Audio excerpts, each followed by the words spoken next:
Welcome to Good Revenue. We're here today with Hilda Mwangi. She's a CFO running her own advisory firm. She was previously an executive at Newstar and Fannie Mae. Welcome, Hilda. Thank you. Thank you for having me. What do you think the CFO should be doing at scale? Yeah. So at scale, in a larger entity, obviously you're talking about one of the things that lies with a CFO is risk assessment, right? And so maybe, I don't know if all CFOs are wearing this hat in terms of thinking about where do I best allocate these dollars? Where do I think I'll get a best return? Because when you're working with the larger teams, you're working with sales, you're working with marketing, you're working with technology, everybody has their initiatives, right? And so it's on you really. And I feel like this is one of the most important jobs of a CFO. It's really sitting down and really figuring out how do I make sure I'm allocating the resources in the right buckets that would not only protect what you currently have, but provide that growth as well. Resource allocation becomes really important. Risk assessment becomes really important. Thinking about opportunity costs becomes really important because when you're choosing one priority over something else, what are you giving up? On top of that, what is the kind of clientele that you're getting? What's the quality of the clientele that you're getting versus the quantity? All of those are things that we really focus on to be able to make sure that we are bringing in good revenue, strong revenue, sustainable revenue. Yeah. It does seem to me that a lot of CEOs and founders don't think enough about the value of high quality EBITDA in particular, or revenue generally, and that it catches up with you down the road. And so I'd love to know, do you agree with that, or how do you think about it? I absolutely agree with that because I think we're in a world where sometimes it's quantity versus over quality, right? So whenever you're thinking about, all right, we're in an environment where like, all right, how many leads are we getting? Why are we only getting 10 leads when we could be getting 20 leads? Or why are we getting 50 leads while we could be at 100 leads? And and how qualified are those leads? And when we are converting them to our clients or our customers, what are they really our ideal customer profile? Are they the kind of customer who is going to stay with us for the long haul? And so I always feel like in today's world, we are so focused on the short term. And a lot of times the short term is driven by the quantity. And we sometimes can miss on that quality, which in the long run, when you're thinking about profitability and all of that, it might be expensive in the beginning to bring in those really good quality customers. But in the long run, the right customers, it's actually cheaper to have them in the long run. We don't focus so much on quality as much as quantity, which we should be focusing on quality. This is why I'm such a huge fan of your work, because I really agree Yeah. with that perspective. Where do you think we're going wrong with an eye towards how might we fix this hole that we're in? But one of the areas that I see as challenging from the revenue, the marketing and sales perspective is that we obviously do a lot of our work in a year based off of projections and the work of annual planning or quarterly planning. And that drives a lot of down the road decision making. The related question is, particularly in venture-backed or investor-backed companies that I've seen, there is a waterfall model that has very unrealistic inputs at times. And to one of the points that you just made, Yeah. it has no thought towards quality. Mhm. It prioritizes quantity. So what do you think about that? Because it feels to me like we should do something differently there. Yes. And that's a really great question because when you look at investor backed models, investors want to see that high growth, right? It's triple, double. That's really the right model for them to be able to say, all right, this business can be investor backed. And so, unfortunately, what that means or what that leads to is quantity versus quality because you get driven into how can I acquire as many customers as possible? And now, don't get me wrong, acquiring customers is a good thing because Right. it's We only a want that. fraction. We Totally. want that. But we stop focusing so much on the quality of those customers because we want to get to that point where we're growing so fast, we're doing the triple growth rates, and that doesn't give us room to really look at our customer profile and stick with it. We have a customer profile, an ideal customer profile, if I may say that, an ICP. We know what our ideal customer looks like. We know what makes them happy, what makes them sad. We know what their problem is. We know what we need to do in order to solve that specific problem. But sometimes if they're not coming in as quickly as we expect them to in order to hit these growth milestones, we might be tempted to go outside of that. And so a lot of times that's what happens in the investor world. And the result of that is churn, right? So you'll find that, in fact, I have a client who is in this exact same situation where their churn rates are so high. The customer acquisition cost becomes ridiculously high because they have to constantly go get new customers. The lifetime value of their customers is really low. So it begs the question of sometimes it's good to slow down a little bit to make sure that you're getting in the right kind of customer. That also ties back to what you were saying around the resource allocation, resource prioritization question. In this environment in particular, obviously a lot of organizations have gone through some pretty tough cuts. What I don't see is what the plan is for investment going forward. What should organizations be doing? Because it feels like this is the time, like fix the business model, work on the quality of the pipeline, like some of these non-short-term problem. What do you think about that? I do think that when it comes to resource allocation, first of all, when you're in an economy where there's so much unpredictability, and if you think about some of the banks, when you think about the investor world, some of the banks that have closed, like SVP and the Republic Bank and etc. So you start seeing a situation where companies are holding on to their cash longer, right? And for several reasons. Number one, they are afraid to put it back because sometimes they might not be understanding a return on the investment. And number two, with investors shrinking in terms of how much money is available, investor pool money shrinking. So investing back in the organization, you don't know when you're going to get the next opportunity to raise money. And you don't want to slow down as well.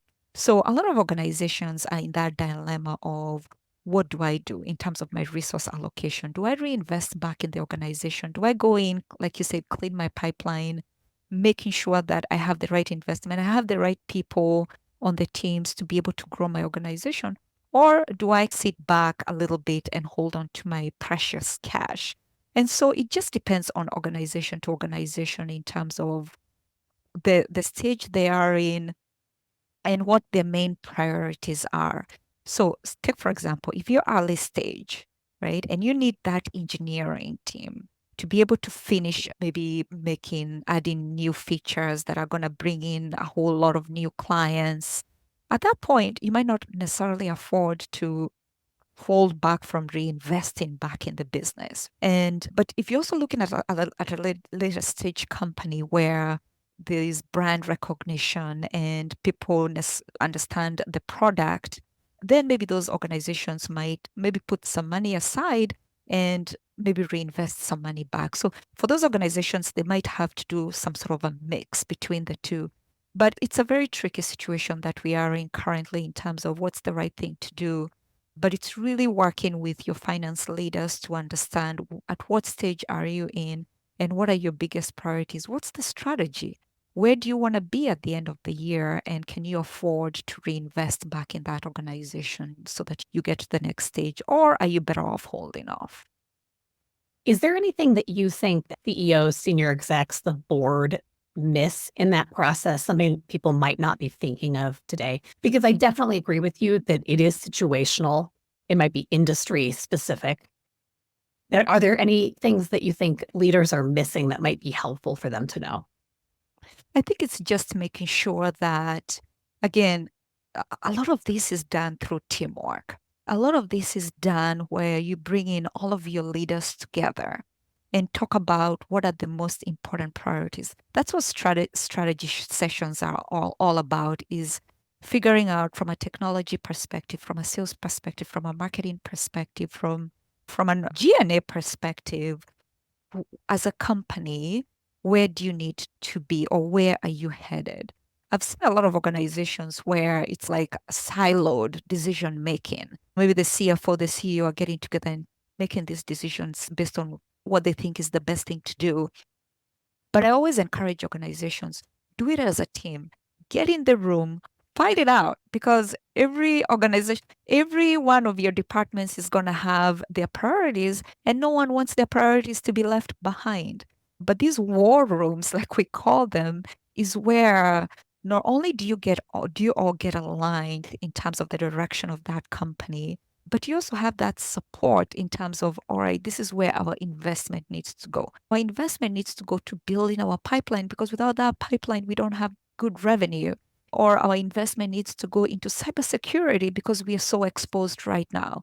So it really takes working as a team. And that's what I would encourage everyone to look at it, is bring your team together and then figure it out from there. I think that's really good advice. And I do think you're right that often it seems that there's a subset of executives making decisions. And obviously every business is different, but then the entire company owns the consequences of the decisions. Yes. Sometimes it's not clear to me that we think through those trade-offs when they're being made.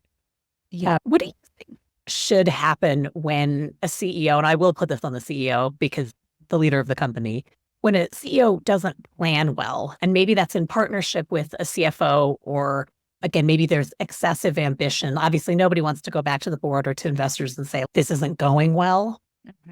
But it feels like there's a cost and there's a lot of thrash to the business when that happens. So if you are in that unfortunate situation, what would you advise a CEO to do, or the board? What would you advise them to do? Yes. And that's a really great question, which it happens more time than you would think, where it could even have been a strategy session, including everyone, including the board, coming up and saying, guess what, we can be able to do 30% growth the next year. And what that creates is a lot of misaligned expectations, right? And these misaligned expectations really touch everyone, from the leaders of the organization to the employees, where everyone is striving to get to this number, but things were not well thought out, whether it was in terms of the sales or the marketings of the leads that are coming in, or the quality of the product in itself. Maybe it's failing more times than you had anticipated. Misaligned expectations are really a demotivator for everyone involved. Financial strains, and that comes with a lot of financial strain as well, because you find, I've seen organizations where they've invested in the resources. So say, for example, they've hired a bunch of people with the expectation that if we bring in this number of people, we can be able to exponentially grow.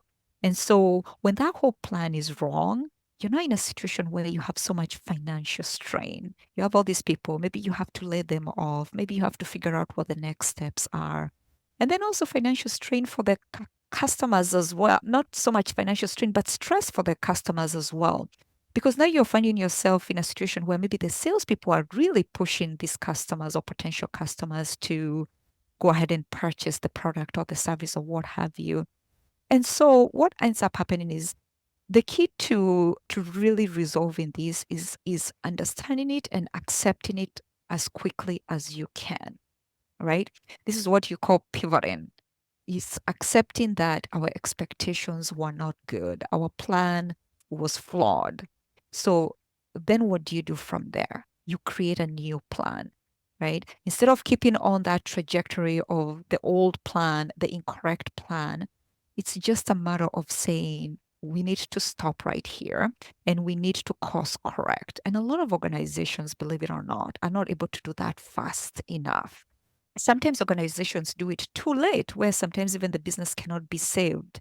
So the trick is recognizing this quickly enough and doing that pivot and course correcting and saying, you know what, we don't need this many resources. We don't need X amount that we were thinking we were going to get. And then starting to implement the new plan. Challenge in this situation isn't just the plan, but it's the business model. What if this is another kind of common situation with young companies. Sometimes we have the ambition to grow. That's what we're prioritizing. We maybe discount the value and the importance of the business model soon enough. If a company is in that situation, what do you think they need to do other than obviously fix it as quickly as you can? But how do you think through that in your role? And I think it's the same exact advice that I would give a startup is stop what you're doing and figure out what is the right business model. Because when you're thinking about business model, you're thinking about how am I going to monetize my idea? I have an idea and I need to monetize it. What are the right avenues to monetize that idea? And when you're thinking about that, you're thinking from a bottoms up approach. You're thinking about your potential customers. How am I going to achieve my potential customers? And what does my product solve for these customers that I'm going to acquire? And so it depends on where your model is flawed. Now, if your model is flawed at your customer level, you need to stop doing whatever it takes and go and understand your potential customer better. You go and understand them better in terms of what is their problem, what are you solving, how do I reach out to them, how do I convince them that this is the right solution for them, right? You need to stop everything and go figure out that customer issue.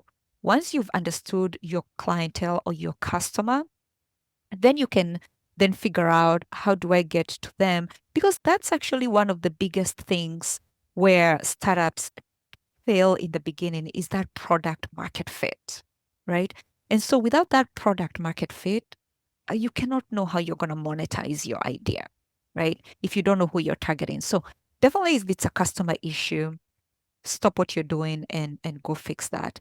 If it's an issue where your projections maybe might be unrealistic in terms of the adoption rate, maybe, or in terms of pricing, then you can go back and tweak that. As you get more actuals, as you get more information, more knowledge, those are much more easier to tweak to make them more realistic. And obviously, it impacts the long term view of that model.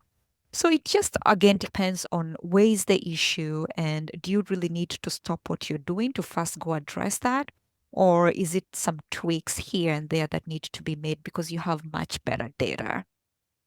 In the case of those larger challenges, the business model, maybe the challenge with the customer, I find that one of the things companies don't necessarily keep in mind is that product market fit is not a one and done situation. Like the cousin to that or the corollary to that, in my view, is segmentation, which I think a lot of companies forget two things. One being as you grow, there are different segments. You're going to have to find fit again. And or sometimes the market changes. And I've seen established companies have this challenge too of the sands have shifted. And again, what used to work isn't working. So I don't know if there's anything else you would add to that, but I do feel like it's not like you just grab this brass ring and then you're done. It's a process. No, and I completely agree with you. It's a process because, and the other thing too is that people's preferences change, Right. or a better product comes into market almost at the Right. same time as yours. So I do agree. It's very iterative work and just making sure this goes back to the whole, is your customer happy? What else do they need that is not getting necessarily fulfilled by the product or the service? Obviously, net promoter scores in terms of measuring the happiness of your clients. So it's a lot of work where you need a team that is really dedicated to making sure that you're nailing it and that to our earlier conversations, the kind of customers that are coming are good quality customers and they truly fit your model of what it is. What does your ICP look like? And that ICP is also very agile. It changes, right? It changes as the market changes. It changes as time goes by. It changes as your product changes and your features change. So all the more importance of really making sure you're, again, going back to resource allocation, make sure you're thinking about all of these things when you're thinking about resource allocation. Topics too that I wanted to raise with you is about the buyer journey and the downstream effects on how sales and marketing organizations work together and with finance. And I know you've seen some of the same data that I've seen, which is that, as particularly in B2B, buyers want to self-serve and they very much control the process. We have very crowded markets. Now we have very tight budgets, shorter contract cycles. And at the same time, I still see some of the same debates between finance, marketing, and sales. And it often comes back to a question of attribution. Who's doing what? Who gets credit for what? That then drives the investments, the resource prioritization, those other choices. So there's a cycle and a process there. What is your take on attribution? Because you're in such an important seat. And I'll also assume that in this example, any good CEO or any competent board wants the company to make the right investments, right? So like assuming that everyone wants to do the right thing for the business, they might just have different views on how you get there. Right. How do you think about questions around credit and attribution tying back into what do we do and are we doing the right things for the business? Yes. And going back to your earlier comment too, before I get to attribution about the buyer journey changing, it's very interesting. The traditional model of marketing brings in the leads and then Right. sales closes those leads. I think that traditional model in this day and age, in this modernized time period, is really going away. And nobody wants to be sold to anymore, right? 100%. 100. So what ends up happening is that marketing almost really gets the bigger piece of the pie in terms of engaging the customers and Right. making sure that whatever it is, whatever content and information you're giving them is aligned to what they're looking for in order to convert them. And when you think about attribution, and to me, attribution, I define it as when a customer is maybe coming to you, there are different touch points, right? Maybe they see a Google ad, or maybe they see ads like they come take a look at you, then they see something from social media, maybe they're on their LinkedIn, then they end up back to you or what have you. So to me, attribution means there are multiple touch points for that customer. And it's hard to really understand, at least from my perspective, where the true origin or the true conversion point was, because there's a lot of these touch points. And so it becomes harder to measure that. What I'm curious about is how can revenue leaders partner with CFOs and with finance to support the investments that actually move the business forward? And that's a really great question, because CFOs, and I'm generalizing here, so I'm not talking about all CFOs. So I'm just saying from my point of view is that we tend to be very traditional in terms of, if I cannot be able to measure the impact of something, I probably will not approve it, right? But that's not the way sometimes sales or marketing work, right? So I think one of the main things that really need to happen, and I alluded to this earlier, is really sitting down and educating each other and understanding, all right, from a sales perspective, educating the CFO and saying, this is the methodology that we need to take in order to get from point A to point B. But also from the salesperson, understanding and being able to present, what does that ROI look like? How can I be able to measure those results? And if you can be able to put those metrics together, those measurable things together, you probably win that CFO much faster versus everybody's doing this. And if we do X, Y, and Z, this is what it's going to happen. And so it's really educating each other on what are the main priorities for each, and then coming to an agreement on what are the measurable metrics or KPIs that we can agree to measure as a go forward basis. And then definitely, like I said earlier, communication, being in constant communication. If things are going wrong, obviously being in communication in terms of what does that mean? Do we need to pull back some resource allocation or not? Do we need to change the strategy there?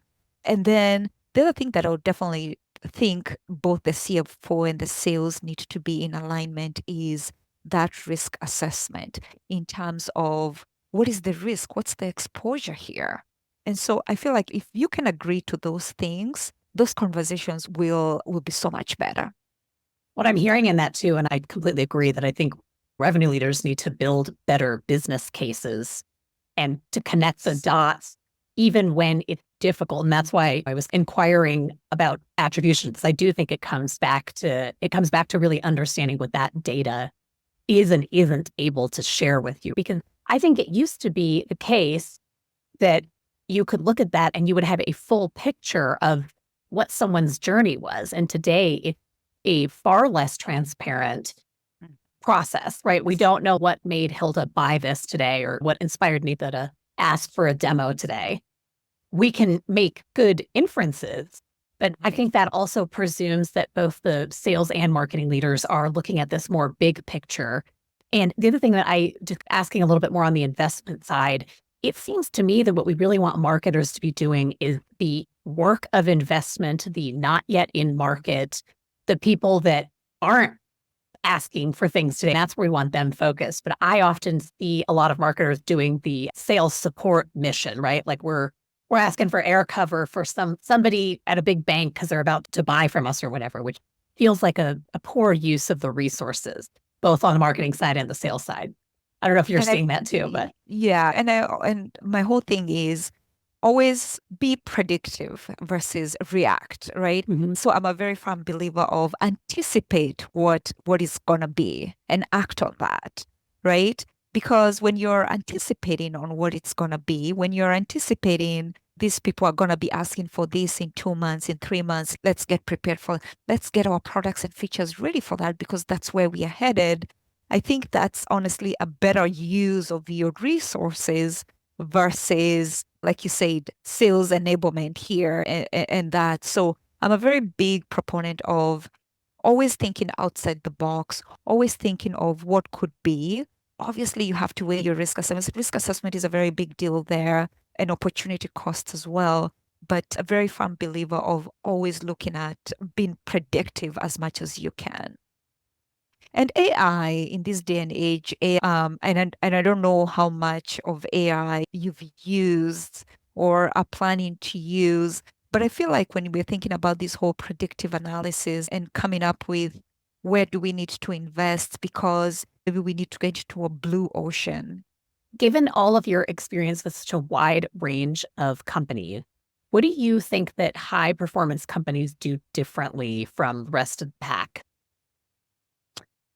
Oh, that's a really amazing question. And really, high performance companies really come from the leader. I believe they really come from really the CEO and the leadership team, but really from the CEO and the vision that they have.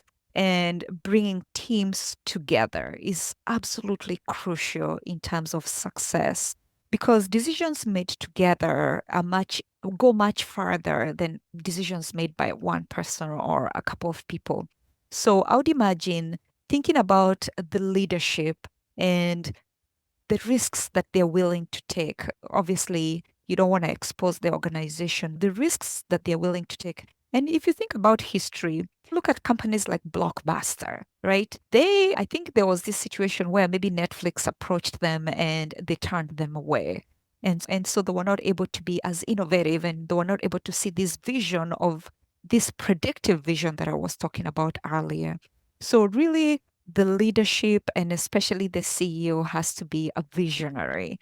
But even more importantly is that they can be a visionary, but they have to bring in the team to buy into that vision. Because without that team, the implementation is just going to be horrible. So I would say visionary leader, bringing the team together, work cohesively with that togetherness where there's no disparity between priorities. And I think that's what makes great organizations. That's so helpful. Is there anything else that you would share with our audience? The one thing that I say is, especially if you're a business owner, it is not easy. It is not easy. And regardless of whether you're a startup or whether you are halfway there or you're leading a big organization, I just say, just keep having your grit, persevere, and just be resilient. Sometimes you're going to make 2 steps forward and make 1 step back, or sometimes you might make 2 steps forward and make 10 steps back. this is just part of the journey to be able to get there. Persevere and keep going. And more importantly, there's always help. If you feel like you're stuck and you don't know which way to go, there's always going to be help. So it's just a matter of reaching out to your circle, reach out to your network, because you're probably just one step away from getting the help that you need. That's really wonderful, encouraging advice. Thank you so much, Hilda. We very much appreciated hearing from you.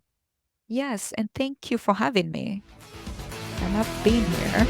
It was a pleasure. It was my pleasure.